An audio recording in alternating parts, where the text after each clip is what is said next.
akhirna karumpul ahli fikih jeung Syekh Junaid sorangan bae.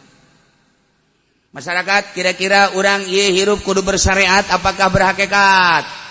Syariat tuh. Masalah. Cek Syekh Junaid atuh hayu bae geura bersyariat. Ngan lamun teu berhakikat eta teh okos mayit bae roha. Ye, cek ada lamun roh awakan atuh takapan moal kadeuleu. Bener sih. Ngan tetep bae moal karasa eta anggur cek ahli fikih. Eta kara moal karasa ta anggur lamun teu didahar anggurna. Moal nyaho ka hakikat lamun henteu nyaho kana syariat. Iya tuh bener. San kasep kahyang duka ka mana.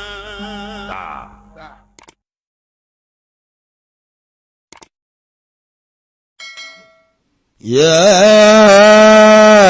أيها الذين آمنوا استجيبوا لله وللرسول إذا دعاكم لما يحييكم واعلموا أن الله يحول بين المرء وقلبه وأنه إليه تحشرون.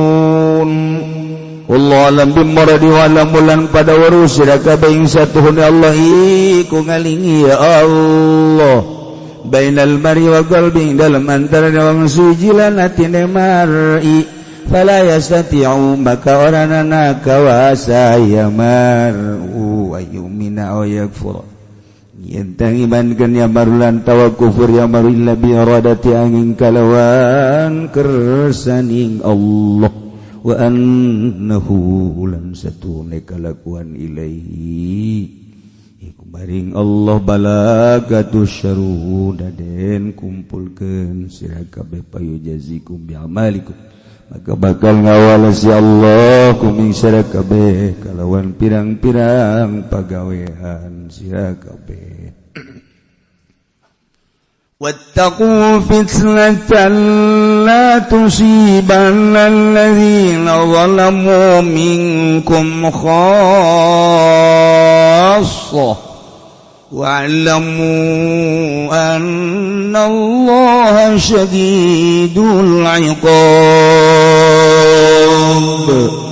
Wallahu a'lam bimuradi wattaqulan padawadi sirakabeh fitnatan ing siksain asobatkum lamun ngendani ya fitnakum ing sirakabeh la tusibanna alladzina zalamu kang orana nangeunani temenannya fitnah alladzina zalamu ing wong kang pada zalim ya alladzina kabeh minkum saking sirakabeh khosoh aletang bal ta'umuhum wa ghairahum balikta nyumarambakeun ya fitnahum ing alladzina zalamu lan liyani alladzina wa izqawa bi inkari mujibiha minal munkar lan utawi nyalametkeunane ya fitnah iku tetep kalawan ngainkaran kang netepaken ingkut saking kang den inkarian walamu lan pada waru sira kabeh anallah Insatuhun Allah syadidul iqab iku kang sangat nyiksana liman khalafahu kade wong kang nyulayani aman hu ing Allah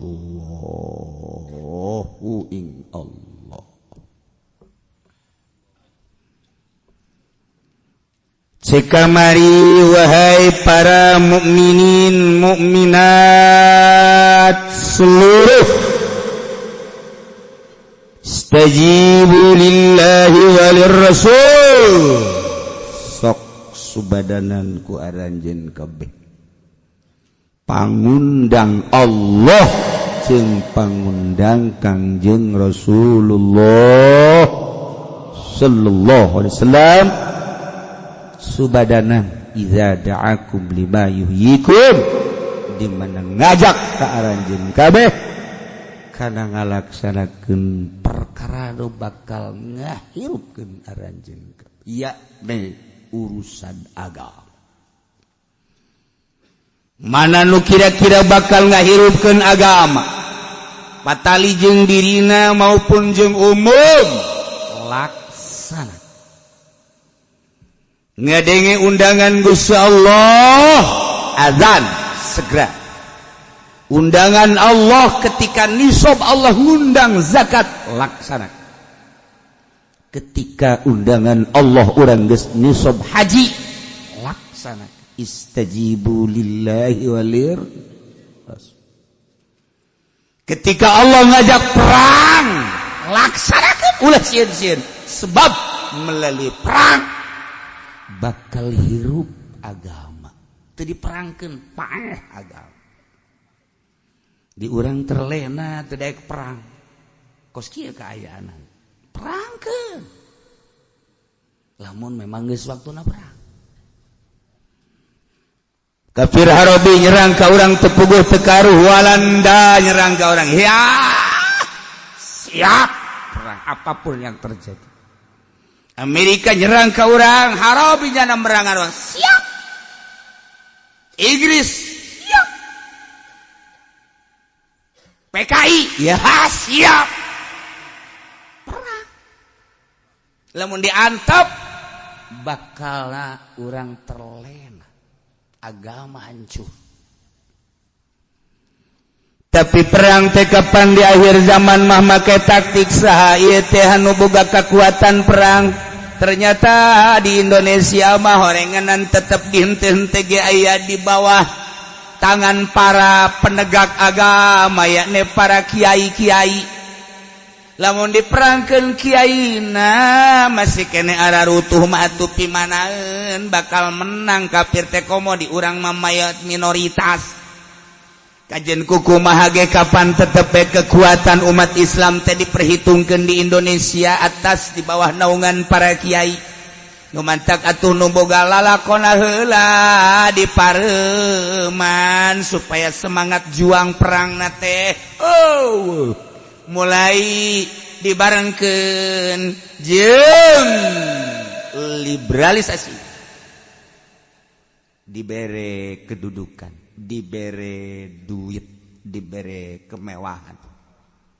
Mulai ngomongna lemah.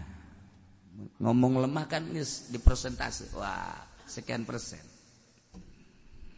Geus kajahoan si eta. Sabaraha persen lemah tak? Kuari mah tinggal nu kararuat. Berean duit. Lemah. Tiba heula nu boga kekuatan agama mah adalah Toriko. Irak torikohna nu kuat. Syria torikoh nu kuat. Yaman torikoh nu kuat. Diakui dunia tah mah. Termasuk di Indonesia ahli-ahli torikoh sebab torikoh mah hiji bae lillah nu dideuleu. Nyawa jadi taruhanana lillah torikoh. Mulai nyen toriko gadungan ti kaler ti kidul ti wetan ti kulon nu penting masal dikir bae.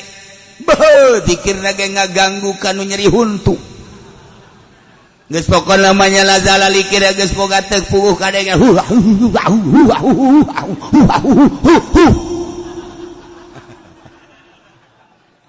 Ai cek nini aya teh sekeran zikir.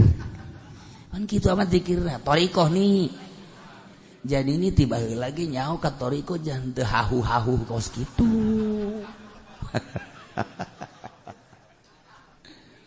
Mana runcul ku ari aya anu ahli torikoh boga pamajikan anu 12. Aya anu ahli torikoh teh boga pamajikan 7, haju kabelah dieuna nanggap orkes. Oh, atuh naon bedana jeung jawara tambah kos kitu. Beuh cenah lain deui engke lamun tas naon kitu ngaranna ngadaengkeun musik kajo tobat. Emang titah kitu emang. Emang kos kitu tariko. Wah muncul ku ari. Di Pandeglang muncul, di Serang muncul, di Tangerang muncul tariko teh bahasana ge mun asup ka tariko ieu engke dagang jadi maju. Oh, tariko teh jurusanna dagang. Namun asup ka tarikoh ieu mah engke urang jadi masyhur. Oh, tujuanna masyhur. Namun asup ka tarikoh ieu mah engke teh urang teh bisa hiber. Oh, yang bisa hiber cara manuk gereja. ulang lamun boga tarikoh ieu mangke ke dikagumi ku jelema oh yang dikagumi saralah kabeh tarikoh mah megatkeun makhluk megatkeun dunia eueuh nu dideuleu Allah hiji asal ngomong-ngomong tarikoh kadinya bae lain Allah geus salah pengrikrutan kata jamaah kiai anu ge loba jamaahna yu urang yeun deui ieu tarikoh lain kitu tarikoh papegatan di jero hate ka makhluk hiji be Allah geus teu sambarangan diasup-asupkeun tarekat atuh siap alhamdulillah kuari kan dagang maju tah berkat tarekat aing siap kuari alhamdulillah mama ayeuna geus naik jabatan eta asup tarekat kembangkeun ku sia babaturan sia ajakan asup tarekat ka dieu bawa mahar sapi kebo ka dieu tarekat teh kos kitu ayeuna masyaallah nah ieu keur carita mun perang kumaha tah ahli tarekat kos kitu moal bisa sebab nu dimaksud dage dunia malah ilunya da ka ditu andai kata aya PKI kemudian nyana asup ka ahli tarekat kos kitu ahli tarekat teh ngadukung PKI moal beres kadeuleuna ku urang dakwah anu bebeneran selain daripada nu lillahi ta'ala ieu lagi sesek wari urang mbana anu diajak berjuang ku urang sieu geus enten teh heula we sieu urang ajak si enten teh heula we ieu ajak mah hese dek berjuang teh hese kuari neangan batur sebab naon besi kalengitan dunia besi kalengitan keagungan besi kalengitan kamulyaan embung berjuang teh mantak agama mundur bacakeun ayat ieu Istajibu lillahi walirrasul idza da'akum lima yuhikum di mana Allah ngajak perang sok subadanan Kangjeng Rasul ngajak perang hek subadanan sebab melalui eta bakal hirup agama ketika perang Badar dilaksanakeun ternyata sahabat-sahabat teh nyahoeun bahwa musuh teh 1000 sedangkeun geus terlatih kekuatan anu luar biasa tuluy pembekalan anu pohar sementara di sahabat tangan 313 ge perlengkapan anak kapan teu aya aja maksudna ge lain nek perang ieu aya gimbir aya borangan sieun menghadapi musuh-musuh Allah maka Kangjeng macakeun ayat selanjutnya walamu annallaha yahulu bainal mar'i wa qalbi kudu nyaraho aranjeun kabeh para sahabat khususna saat eta umumna seluruh muslimin muslimat annallaha yahulu bainal mar'i wa qalbi sanyana Allah teh eta teh ngahalangan jadi dinding antara hiji jelema jeung hatena hate teh nempel di diri urang berarti deukeut jasa qalbu teh ka diri urang sebab aya bagian daripada diri urang qalbu teh ngagantung tetapi Allah nyaritakeun yahulu bainal mar'i wa qalbi antara awak jeung hate horeng aya Allahan masyaallah kari coba orang bongkar di mana teh Allah oh ieu teh nginayah majaz atau kana dekeutna Gusti Allah ka urang akur jeung ayat wa nahnu aqrabu ilaihi min hablil warid Gusti Allah teh leuwih deukeut ka urang tibatan urat genggerong teh bagian daripada awak urang tapi horeganan aya Allah nu leuwih deukeut tibatan eta berarti kajahona Gusti Allah teh luar biasa urang di mana bae urang keur kumaha bae kerteg hate urang Allah nyahoeun gumarentes hate urang teh Allah nyahoeun tur urang teu bisa sakahayang urang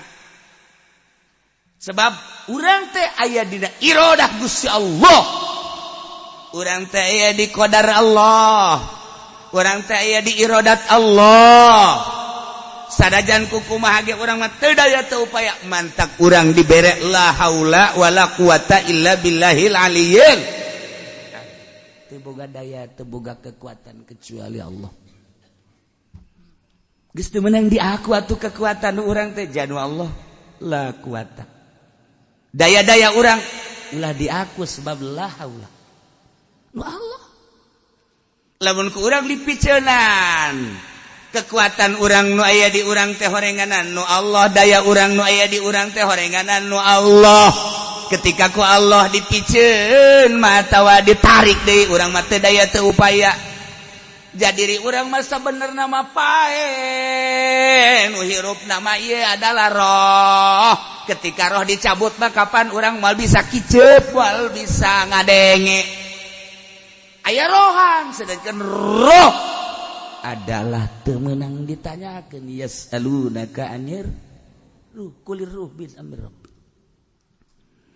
wa ma utitum minal ilmi illa qalila ngan sekadar saeutik urang dibere kanyaho ku Gusti Allah nu mantak daya urang nu Allah kuat urang nu Allah deuleu urang nu Allah denge urang nu Allah urang bisa ngadenge peureum coga ge urang hajo bisa ngadenge ta ieu teh dadengean urang teh pamere Allah geus kulantaran pamere Allah naon nu kadenge ku urang Allah nyahoeun janu Allah ketika ku Allah dicabut dadengean urang mulai dengan usia tambah dadengean ku ari geus rada lain deui mun ngomong kudu nengok kudu gandeng terus kemana dia dicabut ku Gusti Allah tas sia keur ieu kan ngadenge boga rasa sia bahwa denge sia teh nu sia sok datangkeun deui ku sia ku aing cabut dadengean sia nu aing sakedeung deui ngagoler sia deuleu sia ku aing deuleu sia sok beuntak kadeuleu ku sia kadeuleu nu kadeuleu ku sia eta teh aing nyaho sebab eta teh nang pamere aing cabut ku aing deuleuan sia mulai aduh huruf-huruf teh kadeuleu tapi bujur tetep kadeuleu insyaallah karim cek anu geus minus 7 8 5 nyana ngomong buh teu budak geulis amat cek incuna emang kadeuleu bah deuleu cenah abah teu kadeuleu nyaho nu beureum mah bibir kadeuleu bae ku abah ja abah sok maca Quran geus gageblek ceng asa dita maca Quran we gageblek ai bibir kadeuleu cekas ceng oh pahara duit kadeuleu cekas nyaho aki jaho ieu 50.000 ieu 100.000 jaho ai ka kitab geblek ceng geblek sial ta mata ku nafsu mah kadeuleu bae abah lamun nonton TV kadeuleu huruf nu leutikna ge kadeuleu ceng insyaallah teh si abah alhamdulillah dibere kurnia ku Gusti Allah alhamdulillah masyaallah ai Quran nu gede teh hurufna ngageblek ceng tah bah teu kadeuleu make kaca sarua make kaca ge abah teu kadeuleu geus lah ngeureun kieu ti Allahna amboh ti Allahna epok teh nah nu Allah lantaran rada ngeregog para sahabat menghadapi musuh nu matak karegog saeutikan musuh loba nu matak karegog musuh teh terlatih sementara sahabat henteu nu mata karegog perlengkapan musuh luar biasa sahabat henteu maka ngabayangkeun nyana nu boga sagala rupana strategi perangna di nyana alat perangna aya di nyana kekuatan aya di nyana pembekalan aya di nyana tokoh aya di nyana mulai borangan cak Allah bejakeun Muhammad ka para sahabat wa'lamu perlu nyaho aranjeun kabeh annallaha saenyana Gusti Allah yahulu bainal mar'i wa qalbi Allah leuwih deukeut antara hiji jelema jeung hatena ulah sieun sebab Allah lantaran deket anu bakal utar aturna yahulu nu ngahalangan antara diri jeung hatena. Geus Allah anu bisa ngarobah-robah nu tadina sieun jadi henteu, nu tadina teu sieun jadi sieun, anu tadina borangan jadi wangi, nu tadina wangi jadi borangan. Allah mantak Allah teh maha kawasa, tadina sugih susah, tadina susah jadi sugih. Nu mantak nang Allah bejakeun sagala rupa teh fala yastati'u ayyumina aw yakfura illa bi iradati. Teu mampueun hiji jelema iman kecuali ku iradat Allah. Teu mampueun jelema teh kafir kecuali iradat Allah. Aya jelema di jero hatena hayang iman ka Allah, Allah teu mengharapkan iman tetep aya kafir. Aya jelema teu kafir bae tetapi Allah mengharapkan iman, kunaon jadi iman nang Allah. Nang Allah. Wa'lamu annallaha yahulu bainal mar'i wa qalbi. Ya karim. Numantakang yang Nabi teh osok sering ngadu ayam muqallibal qulub tsabbit qalbi ala dinik. Ya muqallibal qulub anu ngabulak-balik hate tsabbit qalbi Gusti, tetepkeun hate abdi ala dinika kana agama Gusti. Sahabat loba nu ngadenge makan naros Ummu Salamah Tuan. Ari Tuan teh sering amat ngadoa aya muqallibal qulub tsabbit qalbi ala dinik pantuan cenah sakabeh genang Allah. Cek Gusti Allah teh kapan wa'lamu, cek Kangjeng Nabi teh kapan wa'lamu annallaha yahulu bainal mar'i wa qalbi. Allah teh maha kawasa jeung maha kersa. Kersaning Gusti Allah teh kadang-kadang jelema kufur hayang iman teh dikersakeun ku Gusti Allah tetep bae kufur. Jelema kafir hayang muslim hayang Islam iman, lamun ku Allah henteu mah atuh tetep bae Islam bae iman bae. Tetapi kadang-kadang jelema kufur kemudian jadi asup Islam. Aya jelema iman kemudian asup Kristen. Iyalah yahulu bainal mar'i wa qalbi. Masyaallah. Ieu teh lamun nilikana hakikat, geus hakikat teh bakal begenang Allah. Sakumaha di tukang gapan wa ma romaita id romaita walakin Allah haroma. Hakikatna mah ketika urang malangkeun batu teh deuk eta nu malangkeun teh Gusti Allah lain maneh hakikatna. Sebab maneh teh dihirupan ku Gusti Allah, dibere kakuatan ku Gusti Allah. Maka atuh kadeleuna mah nyokot batu teh urang ketika malangkeun kadeleuna mah urang padahal wa ba romaita id romaita walakin Allah haroma nang Allah hakikatna. Kecuali orang aya di makom syariat, lamun orang di makom syariat kudu make syariat bae. Eta dibalangkeun ku urang syariatna mah hakikatna mah ku Gusti Allah sebab aya ikhtiar di diri urang. Geus atuh urang teh boga ikhtiar deuk salat anu ngalaksanakeun salatna mah Gusti Allah, deuk puasa anu ngalaksanakeun puasa nama Gusti Allah. Aya jelema di jero hatena deuk ngaji kacelongok tengah jalan ka pangibabaturanana aya anu nawaran, hei aya motor murah mun dijual gegeraan 12 juta kuari deuk dijual kunyana cepet hayang 7 juta asal aya duit bae deuk ngaji teu jadi balik cak babaturanna kok balik deui bisnis teh. Nah, orang boleh rencana. Allah nu ngagulkeunan. Manusia hanya rencana, Allah lah yang bener tuh sia. Tuh dan Allah. Tadi mantak ieu teh aya Gusti Allahan di jero hate urang. Anu leuwih deukeut ka urang mah sabenerna mah Gusti Allah. Sebab antara hate jeung urang nempel hate jeung urang, tapi dina Al-Qur'an ngajelaskeun yahulu bainal mar'i wa qalbi aya Allah. Keur ngaji mah urang meunang kuari ngomong ari sia salat nang sa nang Allah, ari sia puasa nang sa nang Allah, ari sia ngaji nang sa nang Allah, ari sia joget nang sa nang Allah, ari sia balik sendal nang sa nang Allah. Di makom taklim meunang. Sebab orang keur ngaji, kabeh geuna Allah. Tuh nu kaluar tidak kudrat iradat Allah, ilmu hayat sama basa. Maling malah nang Allah, nang sa. Nang dia ta mah, nya Allah maling. ikhtiar nang urang Allah mapan pangeran ngagulkeun kepentingan Allah. Emang urang salat Allah untung atuh henteu. Emang urang lamun maksiat bae Allah rugi atuh henteu. Ngan sebagai pangeran ngalaksanakeun kahayang-kahayangna los. Si anu tah si aing mah janji ieu asal sia nurut ka aing surga, asal sia nurut ka aing neraka, aing mah janji. Aing mah teu boga kepentingan, aing mah maha suci. Cih, kumaha coba ieu? Los teh jang sia, aing mah nyin bae pokona mah wa ma khalaqtul jinna wal insa illa liya'budun, jang surga. Adapun sia aju maksiat, kumaha sia teh mah? Aing mah ieu bae ngalaksanakeun. Sia mabok, hayu wae.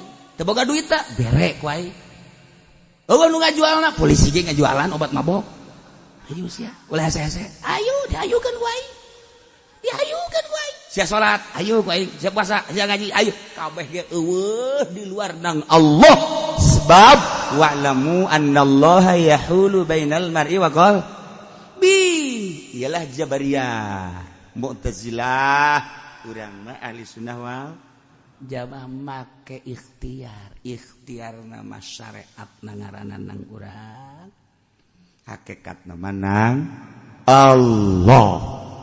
Oh, numantak baheula Abu Nawas teh merangan kaum Jabariyah di Baghdad.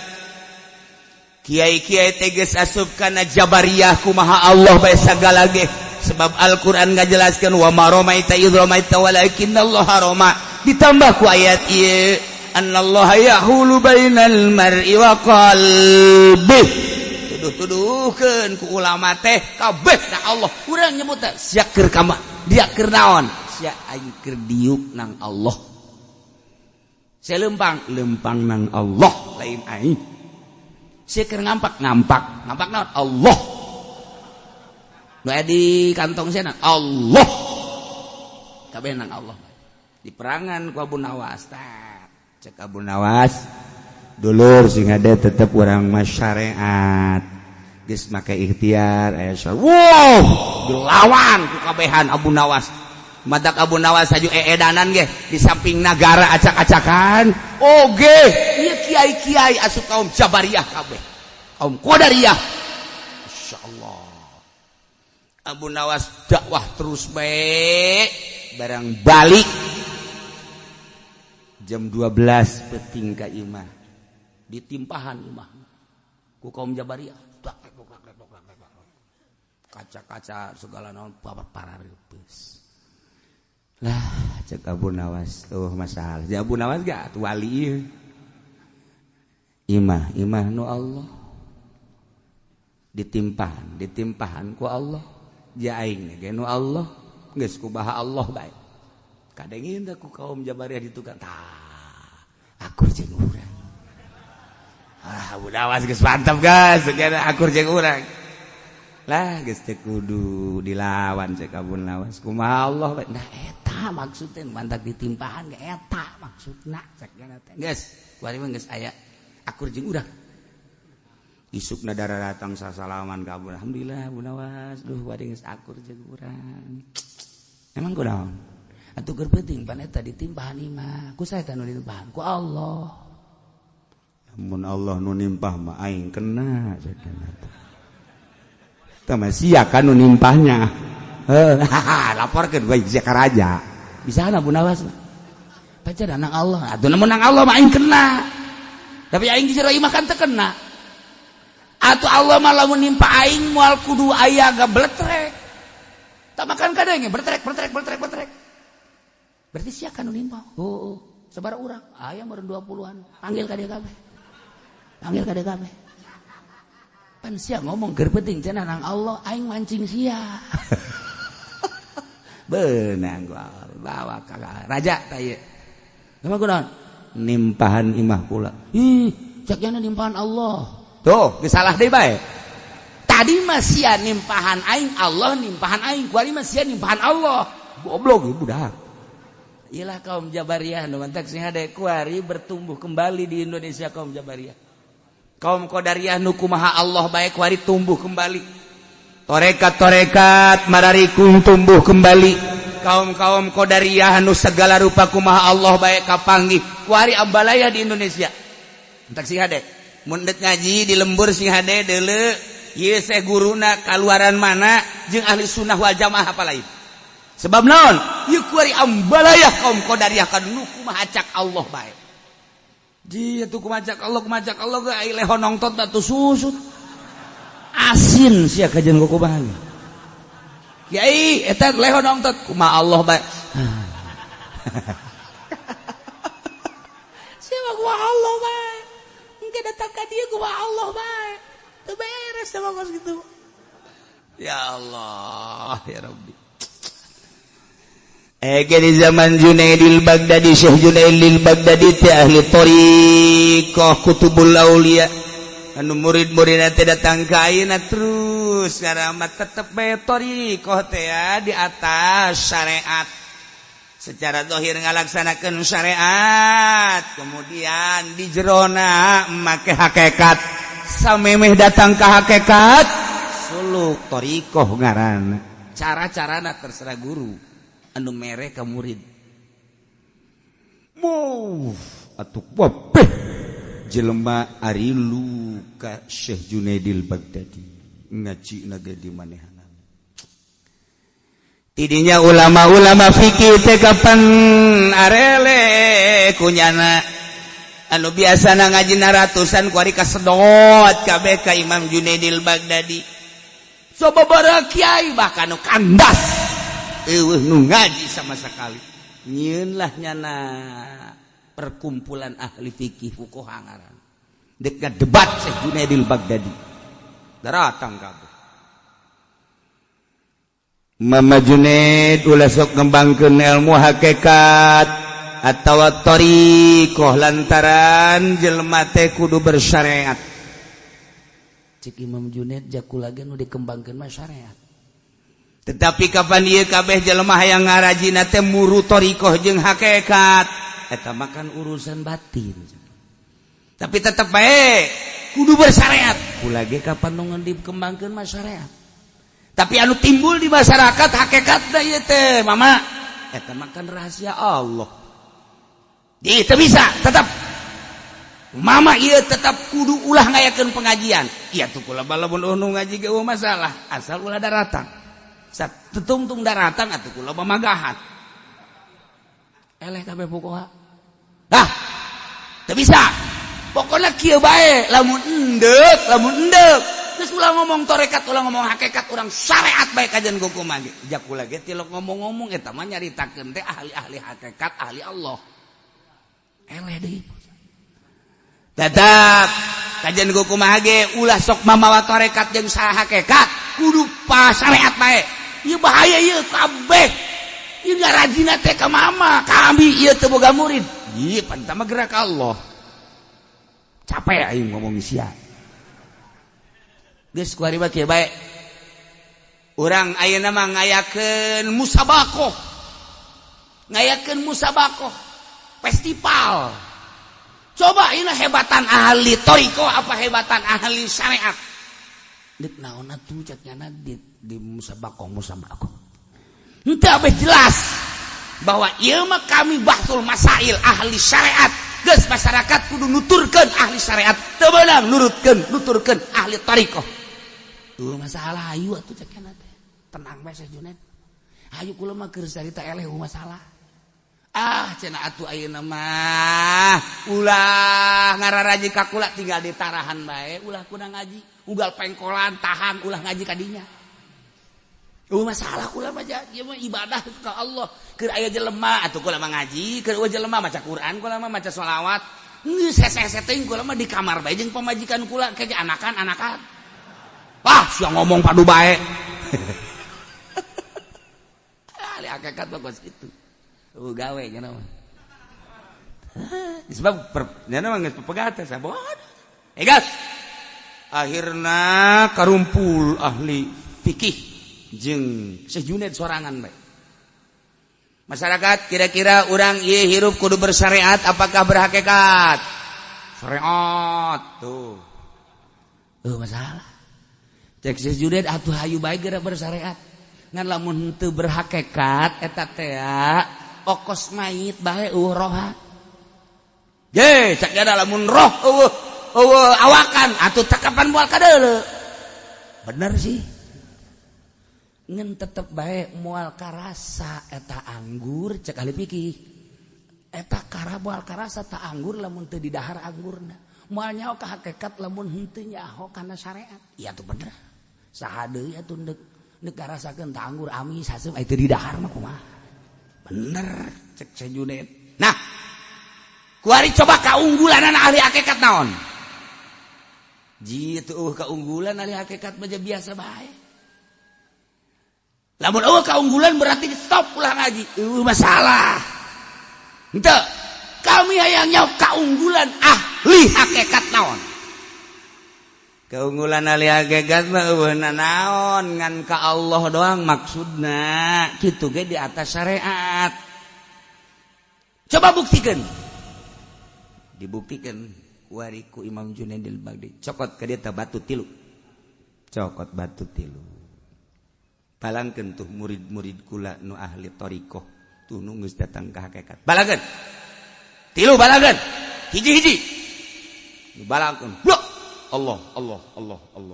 Cak murid-murid. Balangkeun hiji deui. Allah. Balangkeun deui. Allah. Coba ku ari tilu balangkeun ka ahli fuqaha, ahli syariat. Balangkeun. Baik. Haram ya ngabalangkeun bos kieu.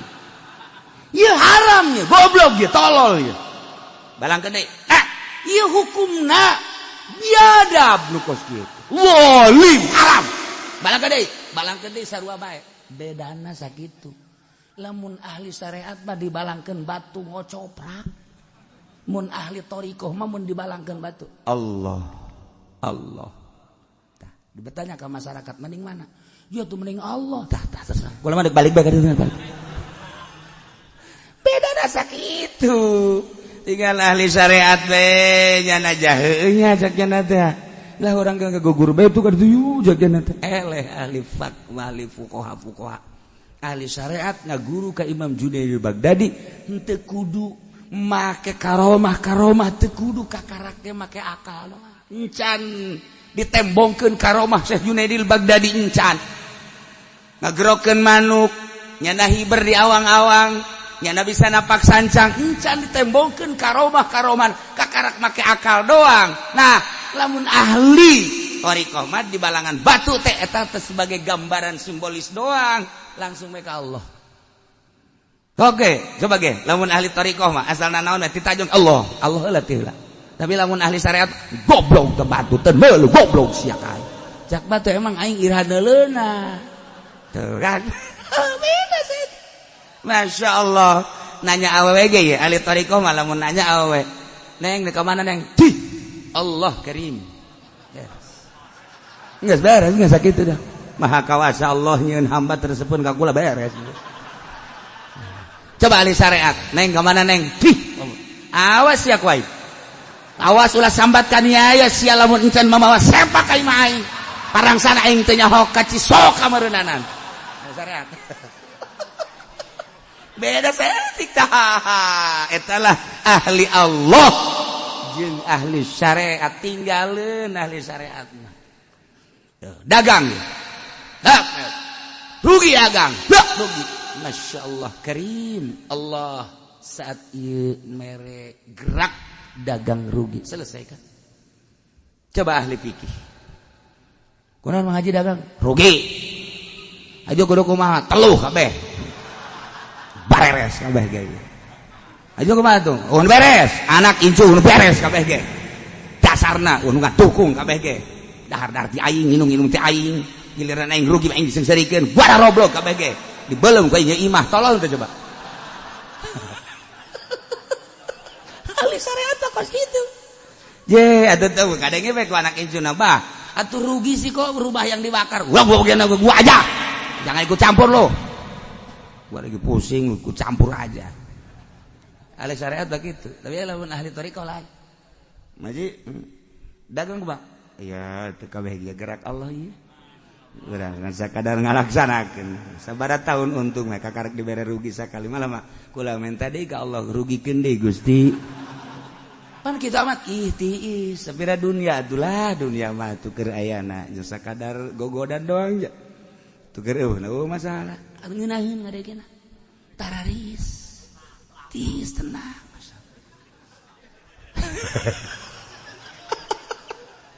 jaga orang Kiai anu narekat ge. Waalaikumsalam Ustaz. Kiai, padi loba amat atuh nu Allah wayah diayakeun wayah ke dicokotan. Oh masalah. Coba ke ahli syariat. Kiai, eta mobil aya eta. Oh, mobil ngridit puguh can kabayar bulan ieu ge. Bantuan tah aing tah. Puyang aing ieu. Baheula di udah kreditan we aing. Puyang biasa. Nu kamari mah pamajikan ge dijual gua aing. Beda. Nada ge geura ahli Allah mah senang kana hati tenang. Masya Allah. Tapi lamun ahli pikir capek urang gajan gua ku Bang. Capek jasa ngadengekeunana puyeng jasa. Beda karasa mentak ngaji teh kapan supaya tiis kana hati.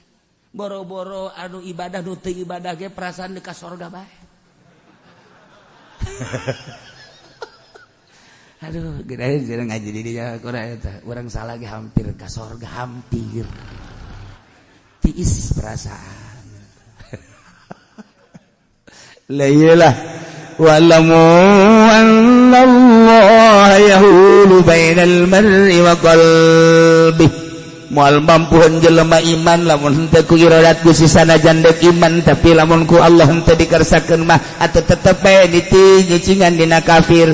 Aya fura moal kawasan nyana kufur tina iman padahal mah nyana teh de kufur tapi teu dikersakeun ku Gusti Allah sanajan nyana boga maksud de kufur tetep bae teu dikersakeun ku Gusti Allah mantep berarti ieu urang teh kumaha cakersaning Gusti iradat Allah yahulu bainal mar'i wa qalbi mantap doa eta teh dibaca orang ge dina malah mah diterapkeun dina tahiyat dia mah ya muqallibal qulub tsabbit qalbi ala dinika malah ditambahan wa ala ta'atika subhanaka inni kuntu minal zalimin limadza ya Rasulullah kunaon emang kutuan sok ngadoa eta bae ieu Ummu Salamah sanyana anak adab hirup teh baina usbu'ain min asabi'il khaliq min asabi'illah aya di antara dua kehendak Gusti paman asya'a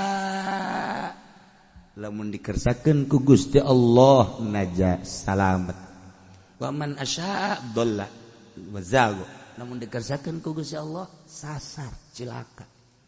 Hanya Allah lah anu nentukeunana. Urang hanya munajat ka Gusti Allah. Antara salamet jeung teu salamet Allah nu nentukeun. Antara sugih jeung susah Allah nu nentukeun. Antara mahmur jeung cilaka Allah nu nentukeun. Seakan-akan kabeh ge ieu teh okos nang urang kaayaan nagara model kos kieu teh hakikatna mah nang Gusti Allah sebab kudrat jeung iradat Allah teh ieu aya di Allah secara mutlak. Urangan sakadar berupaya doang nu nentukeun tetep bae Gusti Allah. Urang datang ka dieu seperti nang urang daratang ti mana ti mendi daratang melalui kendaraan nu ngeteng nu sorangan okos nang urang hakikatna mah nang Allah yahulu bainal mar'i wa qalbi. Lamun urang sadar ka dinya moal kudu bingung-bingung lah saya geus kawin encan aja emang teu hayang atuh encan dikersakeun ku Gusti Allah. Atuh tenang we sih sakali dikersakeun mah sanunya ho sakaligus opat sapoe kawin. Usia gede hati bat iya tuh kersaning Gusti tahu urusan kos kitu. Babari tiis kan kana hate. Tiis coba lamun ka ahli syariat. Enak sia can kawin. Nyaho ieu. Babaturan aing geus karawin kabeh. Tinggal aing, ya aing teu jore-jore teuing sebenarnya mah. Ieu mah sana Gusti Allah teu merhatikeun ka aing.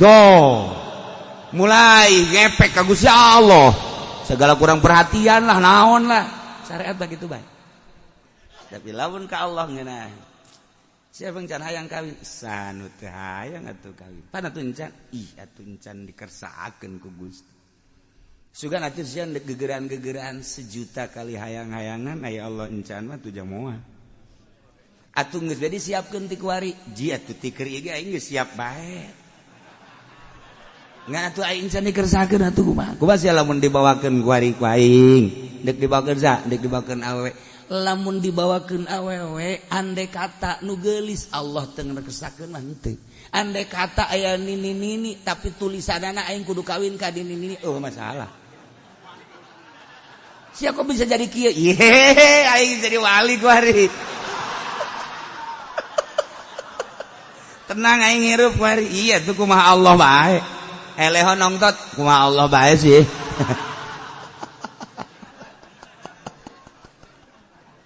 wah derap keudala ngeunaheun jeung ali Allah mah eueuh bingung kaluar ti majelis sendal eueuh ngaji emang kemana atuh meureunan digerakeun ku Allah kudu aya nu make atuh masalah leungit ji atuh emang tatadina ge nang meuli duitna ge atuh ti Allah ieu haju ku ari dipake ka dieu dipake ku batur masalah haju maju moal make sendal leh atuh teu bake sendal ge atuh sapira suku jang kena ge bakal dikubur urang dikatanekeun senang kana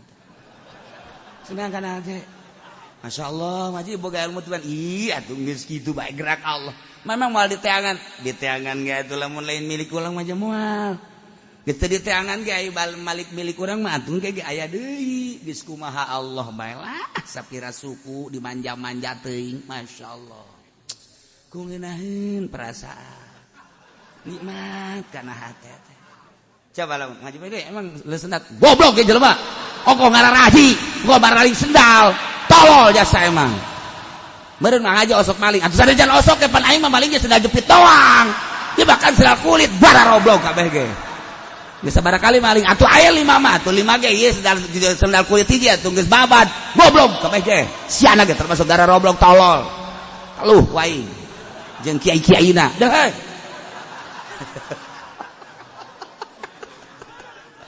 hareudang jeung ahli syariat lah hareudang bae hareudang bae masyaallah coba ge lamun jeung ahli hakikat beungeun ngaji tas di mana ngariung aju menang berkat leh atuh teh makan urusan Allah kadang-kadang menang kadang-kadang teu lah atuh sapira berkat amplop menang deh tidak masalah kos kitu ilah tuh pokokna geus kumaha Allah bae ja urang gerak-gerak nang Allah cicing-cicing nang Allah dibere-bere nang Allah geus kumaha Allah bae senang henteu ieu beureuh berkata tinggalin sabodo keur di dahar bae ku batur masalah lah sapira berkat ja kamari ge meunang berkat di bae kene geus ngeunaheun kan tiis kana hate sejuk geus sedeng tangan nasehatan batur ge sebab kos kitu geus bake saudara-saudara sekali mah majeuna ji ente bangun kepat Ang tu benang berkat buara roblog panitia kabeh ge. Tarolo. Emang ya. Aing abong-abong pandeuri bat bit bae. Ya aing dirinya lalaunan mobil dut-dutan ge tetep bae wayah poho bae tolol kabeh. Saing moal deui aing kadinya. Ye atuh disusul bae sabodo sia geus. Kata dek disusul los bagi 2 jeung aing. Heuh. Kadangena hareudang. Cara tadi lah itu dunia ini sabira berkat tapi bari cerik lah sabira berkat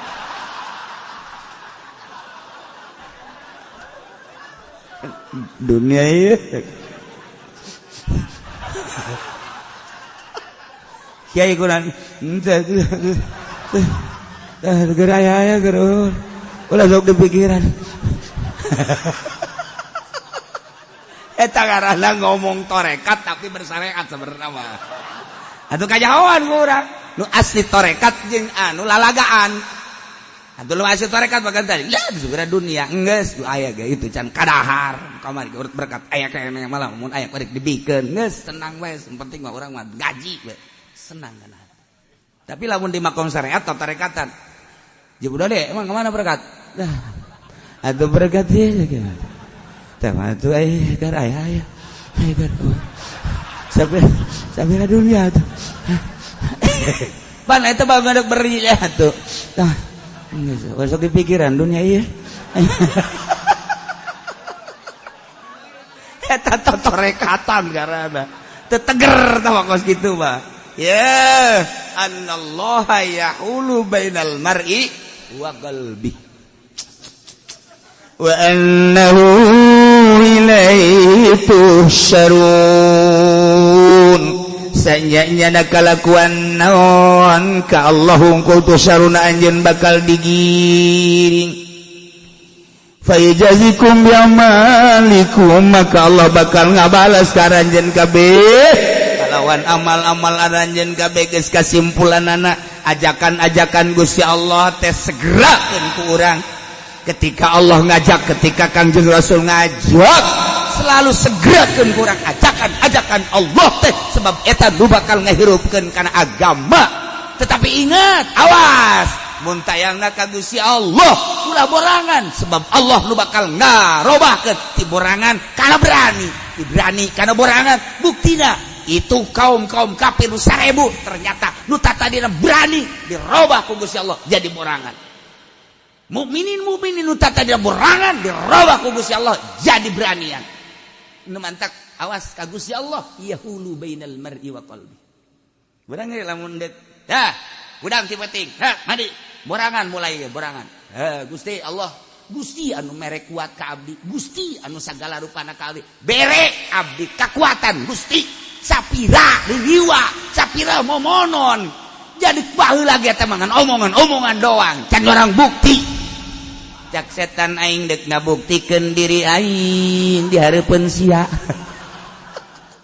siap penta ka Gusti Allah penta mantak ulah jadi sengseureukeuneun setan teh kapan hadir di sisi urang nyengseureukkeun ka urang cak setan da ji cenah jadi hamba Allah tapi asal Allah ngajak henteu tolol aja ngomong bae hamba Allah tetapi asal sholat azan tilok gegerah asal boga dunia zakat tilok cenah ngaku hamba Allah setan ngenying sedikit tolol teh budak tolol cenah setan teh lanatullah sing hade cenah sia urang sok nuturkeun setan pan ai ku aing diajak nirilik bae kakarak ge ku aing dibere HP geus ga HP bae hudang hees HP endek hees HP tengah poe HP penting-penting HP ih cenah cek cenah setan lanatullah aing ngadengekeun bae tapi ja aing ku aing diajakan digoda nurut tolol dasar haji bloon kolot-kolot ge tolol goblok jadi setan teh sengserian asal diajak ku Allah hayo batur maka masjid nya nama HS calo deh berarti haji goblok ieu kadanan nyana azan nyana qomat nyana imam mah atuh hayu ieu henteu setan ge seuseuria ajakan Allah teh cenah sia ahli Allah tapi sia tilok nuturkeun Allah cenah setan laknatullah ieu aing setan cak setan asal ku aing getoel we sendirilik bae aya si mbak bet nah iya si mbak ya set leumpang aing asup ka sia suitan ge sia ayo suit